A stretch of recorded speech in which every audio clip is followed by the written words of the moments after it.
Se puder diferenciar a diferença do narcisismo maligno para o narcisismo não maligno, vai Essa, esclarecer também bastante. essa foi uma. Isso foi como é que eu vou dizer? Foi um desafio na minha elaboração do livro, na minha teoria, né? Porque, na verdade, Virginia, quando eu comecei a descobrir, veja bem como as coisas foram acontecendo. Pra você ter ideia, o grande divisor do meu livro foi quando eu construí a teoria do espectro narcisista, maligno, psicopata, predador. Eu demorei muito a desenvolver. Então, esse era o divisor de águas. Eu precisava entender se todo narcisismo é maligno e se existe um tipo, qual é a diferença do narcisismo e psicopata? Isso foi o divisor de águas. Na verdade, o maior trabalho que eu tive foi na construção dessa teoria. Então, por quê? Eu gosto muito de filosofia e vou, sem querer complicar, para dizer o seguinte. Existem lá teorias filosóficas e religiosas que propõem que você apague a própria luz, você se esqueça. Por exemplo, eu sou muito admirador de várias correntes religiosas e filosóficas, mas eu sempre fui reticente àquelas que preconizam você simplesmente abandonar tudo e viver mendigando. É como se fosse o maior mérito da vida você esquecer da sua individualidade, família, posses e mendigar.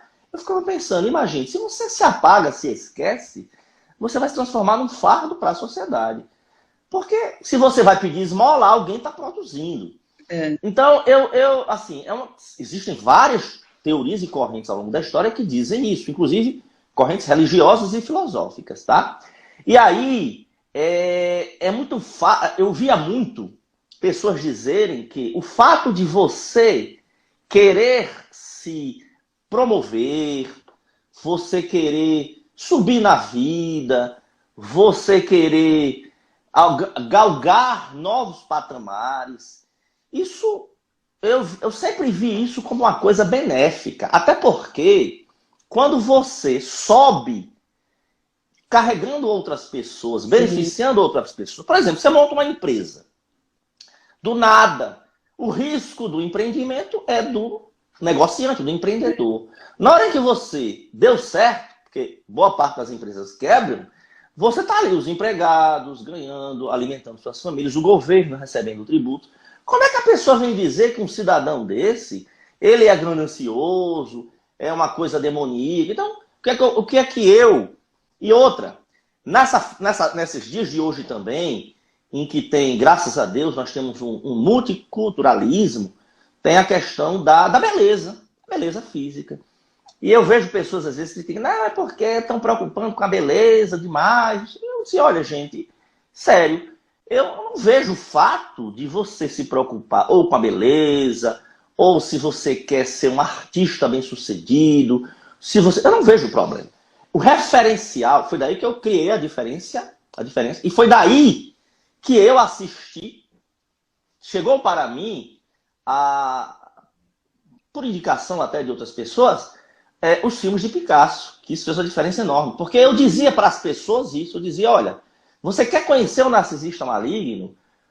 Não julgue somente pela aparência, não julgue pelo fato dele querer influenciar, querer ser líder, porque às vezes as pessoas acham que tem personalidades diferentes. Tem aquele que quer ser mais liderar, tem aquele que só gosta de atender a comandos, tem aquele que gosta mais de fazer a integração. Então, às vezes, você querer ser o pioneiro de alguma coisa, aí você é visto como ganancioso, e aí vem os velhos ditados até lá da religião que diz assim, vaidade das vaidades, tudo é vaidade. Existe, na verdade, é o seguinte, os textos sagrados, você encontra versículo para defender qualquer posição. É. Então, eu defendo a tese de que não é enxergando por fora o narcisista que você sabe que ele é uma pessoa que você sabe que ela é narcisista maligna. Até porque aí é que está o perigo. Porque até para A Bíblia fora... na mão do narcisista, nossa. É verdade. É verdade. Então, não é externamente ou superficialmente que você sabe que uma pessoa é narcisista maligna. O fato dela querer prosperar, ou que seja belo, ou que influenciar. Isso não é problema. Na verdade, o narcisismo maligno, o critério é quando você sobe derrubando os outros. Ou seja, por isso que eu digo que é usando a linguagem médica, por isso que eu tive que misturar um pouco medicina, direito, filosofia, etc. Usando a linguagem médica do parasitismo. Tem até um post muito interessante que eu fiz lá atrás, já tem uns 4 anos, quando eu estava estudando isso, do parasitismo, e eu peguei um parasita, estou tentando chamar a atenção assim para o que eu estava escrevendo, eu peguei um parasitazinho, como a craca, que é um tipo de ser biológico, que é um parasita do caranguejo. Ele se encaixa no caranguejo, quando ele está na sua forma inicial de vida, essa craca, ela tem membros, ela tem tudo. E ela chega no caranguejo e aí ela passa a virar, o caranguejo passa a se debilitar totalmente e a craca absorvendo todas as energias do caranguejo. É uma lombriga. É como se fosse, por exemplo, uma tênia no nosso intestino. Uma tênia no nosso intestino. Então, eu quero dizer que ninguém deve... Eu até falo isso, que é também um insight que eu tive. Quando você quer... Porque a gente tem depoimentos vários, né, de pessoas que tinham essa pressão da mãe ou do pai de não prosperar. Dizia, olha, não, você não tem que fazer nada não, você tem que viver o tempo todo cuidando, o seu destino é cuidar de mim até a morte. E impedia que a filha estudasse, impedia que a filha fizesse curso. E foi assim, imagine a dificuldade, essa pessoa que ela queria, porque queria fazer uma faculdade, ter sua independência, e ela era sabotada de toda maneira. Então você veja, o narcisista maligno é essa... Não, então, quer dizer que como essa pessoa conseguiu se libertar, mas ela passou por um conflito, e eu tive que dizer para ela na época o seguinte, olha, fulana, às vezes, Virgínia, às vezes uma frase salva uma vida. Uma frase salva uma vida. Porque eu disse para ela, fulana, a autoestima é indispensável para você ser uma pessoa psicologicamente sadia. Porque quem não se ama, quem é frustrado consigo mesmo, termina de uma forma ou de outra descarregando direto e indiretamente nos outros. Então nada dá certo, nem na vida financeira, amorosa, nada. Tudo trava, sem autoestima. Exatamente. Então a autoestima é indispensável. Então prospere. E isso eu estou falando no sentido amplo, profissional, familiar, faça o que for possível. O que não é possível, porque nem tudo a gente consegue. Então o narcisista maligno é aquele que o auto-amor dele vive de predar sucessivas vítimas, que é o auto-amor maligno. Exatamente por quê? Porque eu falo que existe um auto-amor benigno. Então o auto-amor maligno é quando você pretensamente se ama, você tem auto-amor, mas precisa estar sugando. Porque esse auto-amor do narcisista, na verdade, é uma fachada. É fachada. É uma fachada. Como ele ele, na verdade, ele não se ama. Como ele não se ama, ele não se ama. Ele depende das emoções dos outros, depende sempre de consumir pessoas. Ele depende de viver consumindo pessoas. É aquela baratinha no bueiro esperando cair migalha de gente que passa. Pois é, exatamente. Então é assim que eu vejo o narcisismo maligno. O narcisismo maligno, né? O auto-amor maligno. Mas que existe sim o auto-amor benigno. E isso a gente deve estimular. Deve estimular de todas as formas. Porque os referenciais de estímulo na nossa vida, desde a infância, faz uma diferença enorme. Você veja, Virgínia, existem no cérebro períodos críticos de desenvolvimento. Vou dar um exemplo. Habilidades matemáticas. A neurociência moderna confirma o que já se suspeitava empiricamente, que é o quê?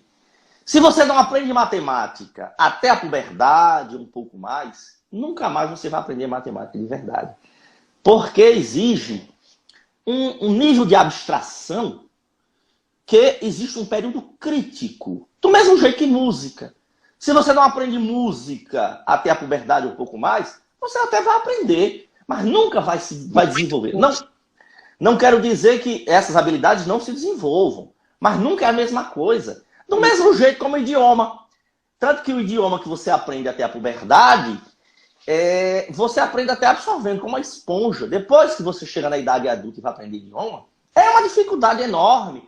E nunca mais é a mesma coisa. Até porque, e é curioso isso, que os estudos de neurociência mostram que existe uma área no cérebro que é aquela que acende nas ressonâncias magnéticas funcionais e na tomografia da emissão de pósitrons, quando você fala o seu idioma materno. Existe uma área do cérebro que fala.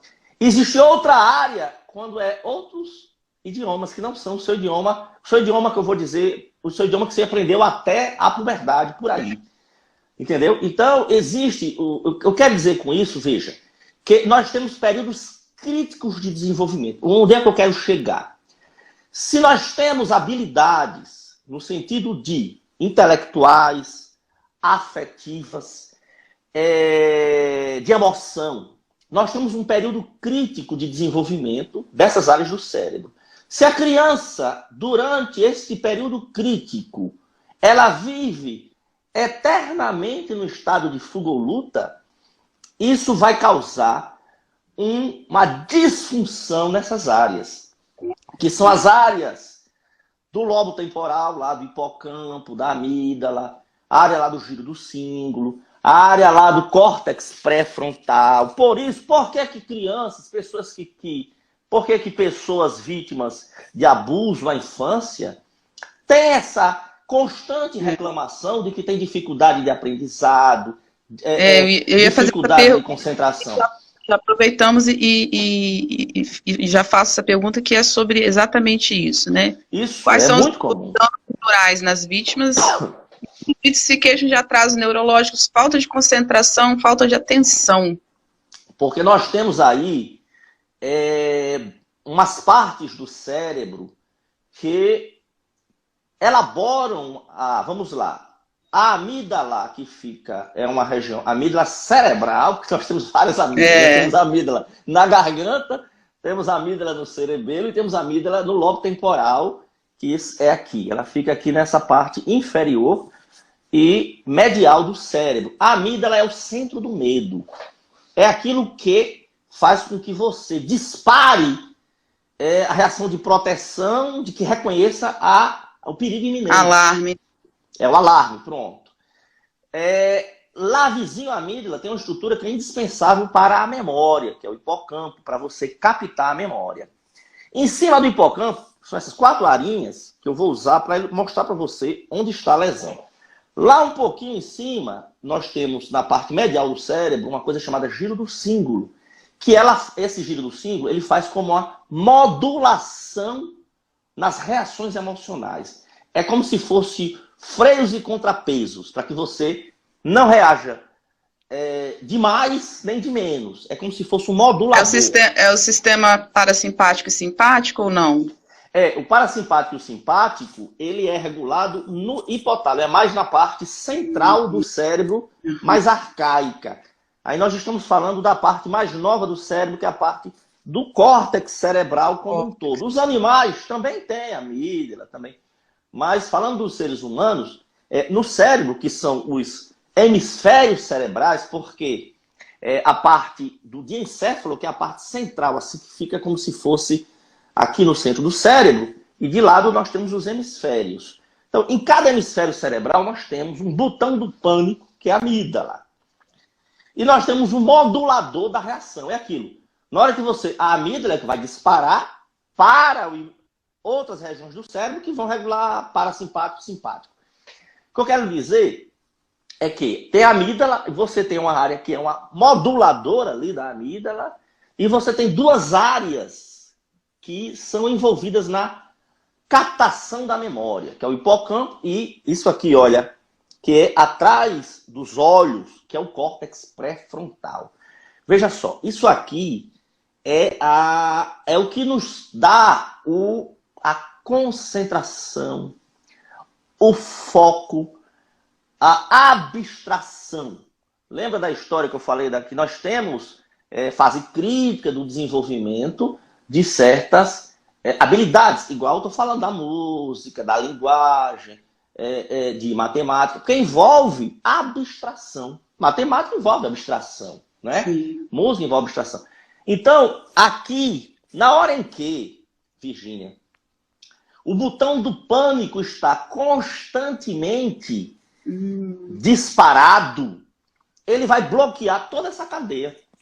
Ele vai bloquear toda essa cadeia. Por isso que ele vai bloquear a atividade do hipocampo. Você veja, para a memória, por isso que, para a memória funcionar, nós precisamos de foco. Nós precisamos de foco, concentração e um mínimo de pacificação. Se você vive eternamente com o botão do pânico ligado, o hipocampo que está ali do lado, o córtex pré-frontal que está aqui para absorver, eles estão inibidos. Então, o botão do pânico, ele bloqueia toda essa cadeia. Então, significa que, por isso que... Aprendizado. Nossa. Por isso que eu estava falando, como na fase da infância há aprendizados que só acontecem bem nesses períodos críticos, elas ficam com sequelas para a vida toda. Que é sequela de aprendizado, déficit de concentração, porque mesmo depois, você pode, sim, eu até digo que sobrevivente, nós somos capazes de nos tornar, eu me tornei um sobrevivente, mas cicatrizes nós levamos para a vida toda. Sim. Eu tenho sequelas até hoje e vou carregar e estou tranquilo com isso. Eu até digo, é isso que eu falo. Falo que não tem jeito, gente, já foi. É pegar uns caquinhos e trabalhar com uns caquinhos, construir castelos de caco, porque não tem outra alternativa. Tem gente que vai muito bem com tanta sequela ainda, não sei, parece que tem um outro lado que funciona melhor do que as outras pessoas, né? Se a gente olhar aí, grandes nomes da ciência, da música, são pessoas que vieram de lá totalmente disfuncionais, parece que tem, não sei se é um QI, eu não sei explicar, ou um dom, parece que desenvolve mais do que os outros, em contrapartida, tem essas sequelas, né? Exatamente. Você, no seu estudo, você consegue diferenciar o cérebro do narcisista do psicopata? Não, porque na verdade, o que eu falo, o cérebro está falando em exame de imagem ou em descrição? Porque exame de imagem. Exame de imagem, nós não temos como fazer isso hoje, exatamente por quê? Porque um narcisista maligno, daquele que é o abusador puramente psicoemocional doméstico, ainda não foi levado para esses exames. Não foi por quê? Primeiro até porque, olha, esse narcisismo maligno do que nós falamos, você veja, o livro de Sam Vaknin, olha, antes de Sam Vaknin, que ele escreveu o livro dele em 1998, a primeira versão dele, eu cheguei de Brasília em 2000, 2 anos antes, tinha sido lançada a primeira edição na internet de Sam Vaknin. É um judeu que mora... ele não mora mais em Israel. E ele... Não. Sam Vaknin, ele mora é um país dos Balcãs. Já eu me lembro o nome. É um narcisista recuperado, não é isso? Ele, na verdade, ele é um narcisista maligno, mas que ele foi... ele... deixou Você tem ideia? A gente vai devagar, não vou responder essa pergunta. Vamos deixar lá para depois. Então, veja bem, até o livro de Sam Vaknin, que foi final, ali perto já de 2000, 1998, por aí, e ele faz na obra dele, nessa edição nova, que é essa edição de Sam Vaknin, eu olho aqui agora, ela é mais nova, que na verdade, eu até considero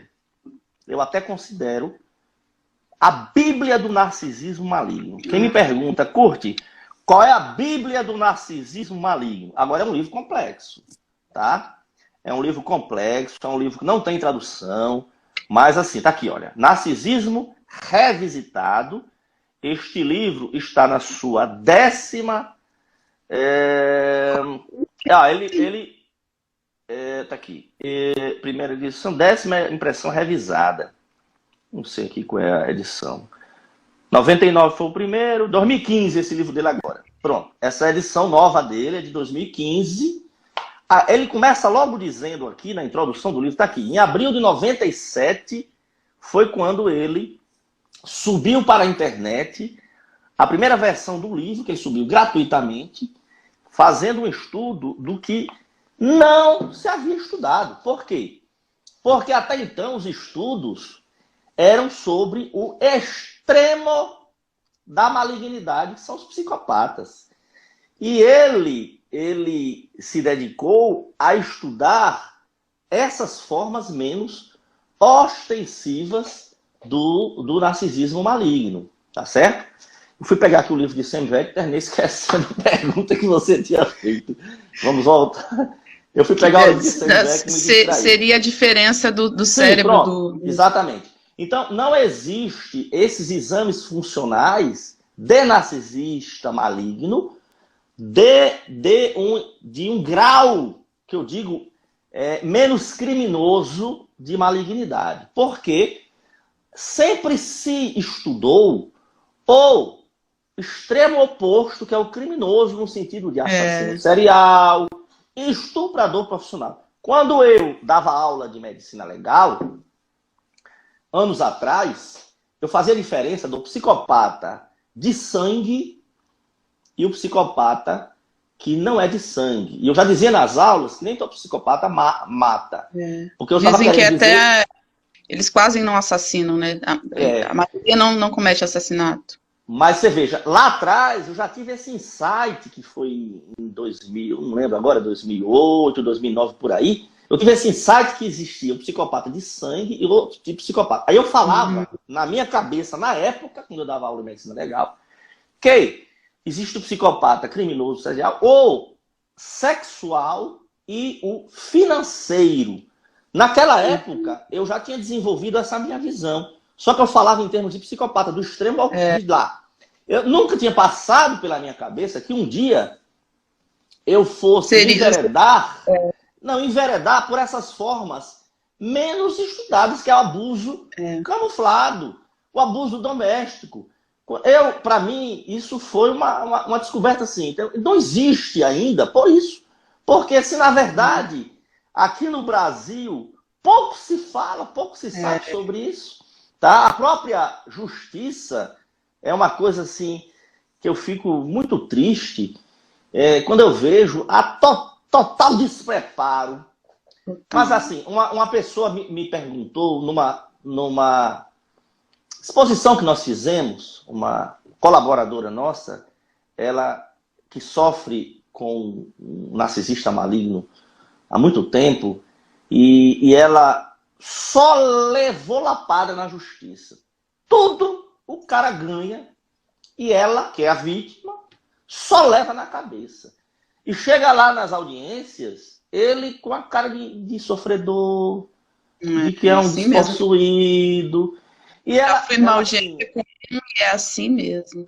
Você vê que a juíza tinha pena do camarada. Até hoje eu não recebi, porque eles são tão inteligentes, eles ficam mudando de local para não fornecer endereço para ser intimado. Não tem nada no nome para ter bens bloqueados. Eles são muito inteligentes. Exatamente. Então, essa colaboradora nossa, uma pessoa muito ativa na divulgação do nosso trabalho, ela me perguntou lá, doutor Curti, eu fico muito triste vendo o despreparo da justiça diante de casos assim. Mas, curiosamente, era um café filosófico em que uma psicanalista aqui de Natal nos convidou com vários psicólogos, psicopedagogos, uma coisa bem agradável.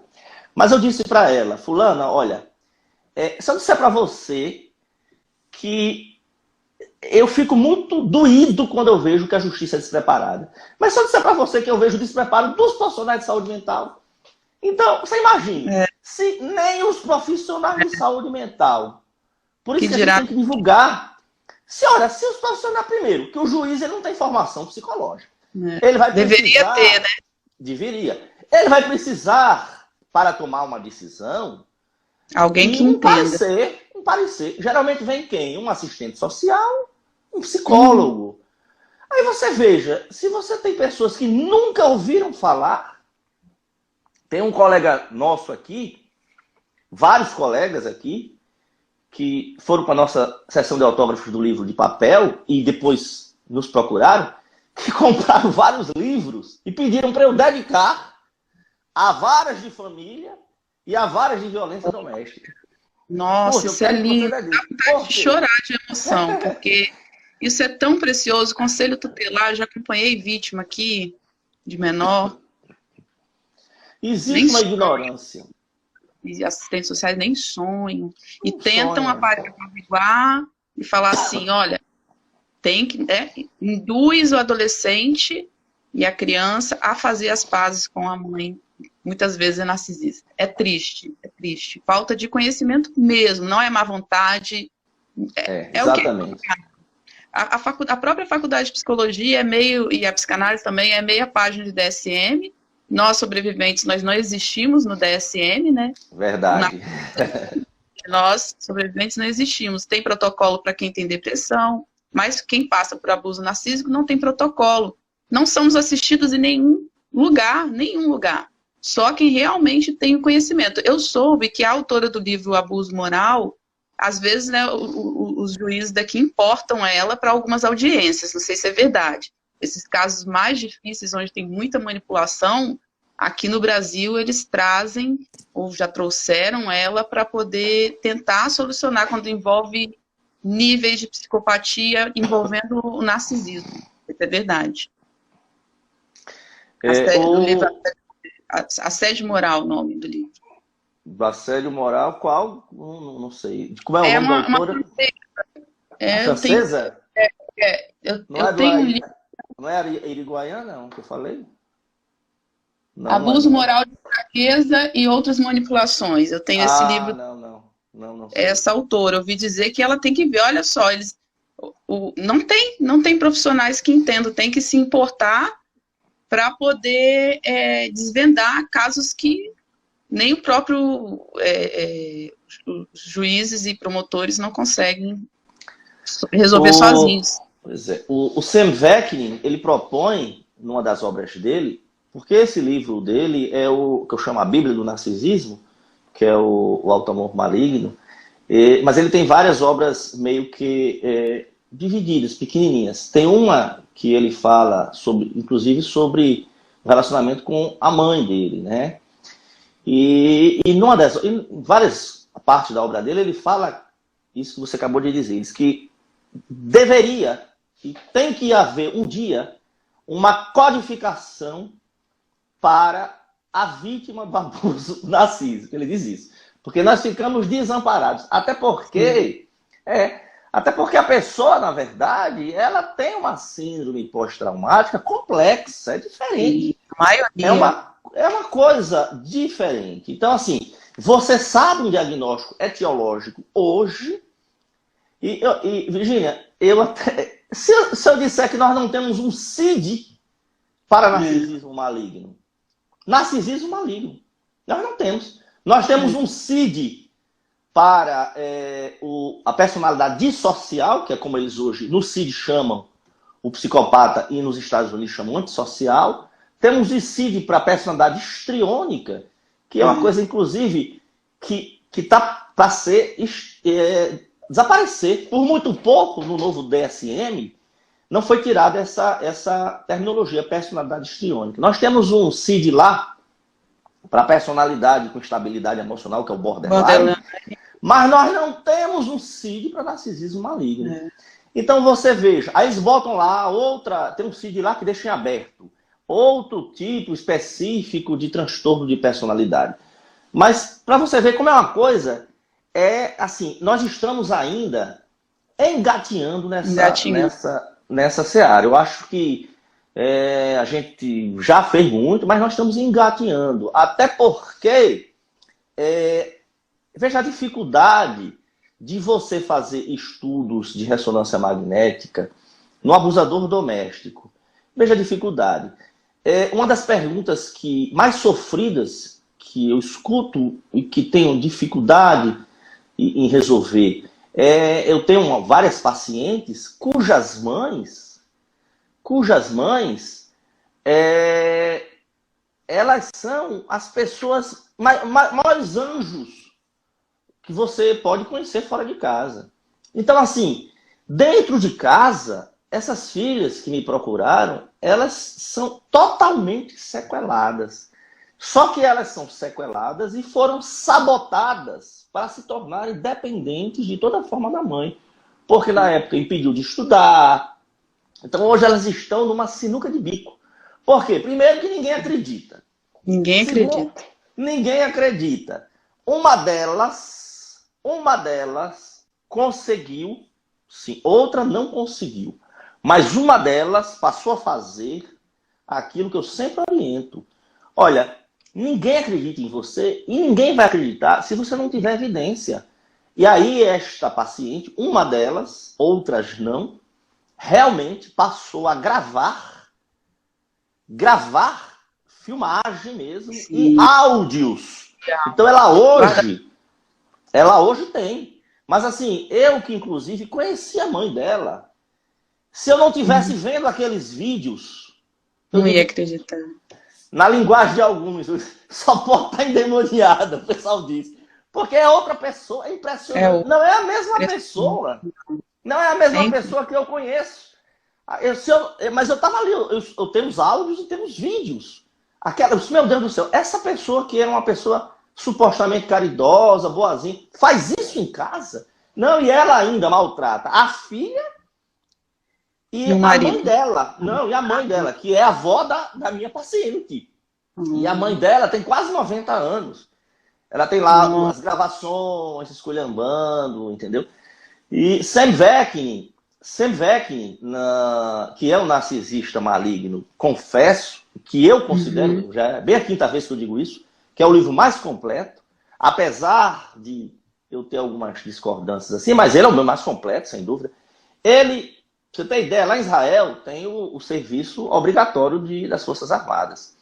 Ele apanhou da mãe, acho que desde que ele se entendia de gente, ele apanhava da mãe todos os dias.